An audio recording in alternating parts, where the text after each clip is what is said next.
The very word secrecy is repugnant in a free and open society, and we are, as a people, inherently and historically opposed to secret societies, to secret oaths, and to secret proceedings.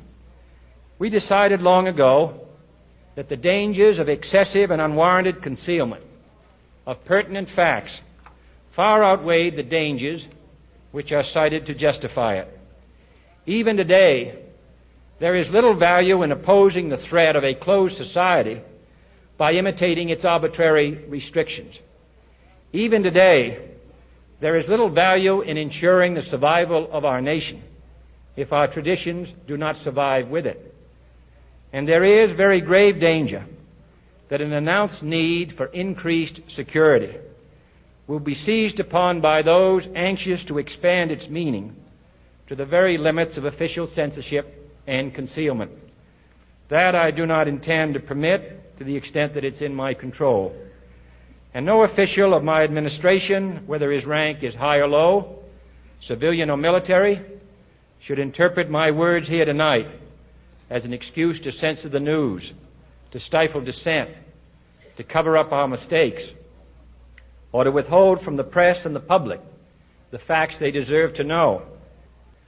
For we are opposed around the world by a monolithic and ruthless conspiracy that relies primarily on covert means for expanding its sphere of influence, on infiltration instead of invasion, on subversion instead of elections, on intimidation instead of free choice, on guerrillas by night instead of armies by day. It is a system which has conscripted vast human and material resources into the building of a tightly knit, highly efficient machine that combines military, diplomatic, intelligence, economic, scientific, and political operations. Its preparations are concealed, not published. Its mistakes are buried, not headlined. Its dissenters are silenced, not praised. No expenditure is questioned, no rumor is printed, no secret is revealed.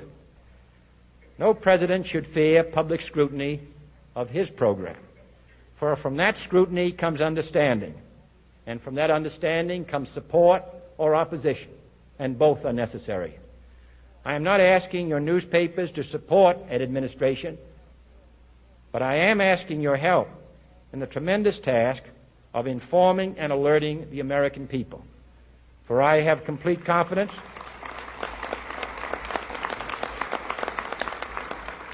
in the response and dedication of our citizens whenever they are fully informed. I not only could not stifle controversy among your readers, I welcome it. This administration intends to be candid about its errors.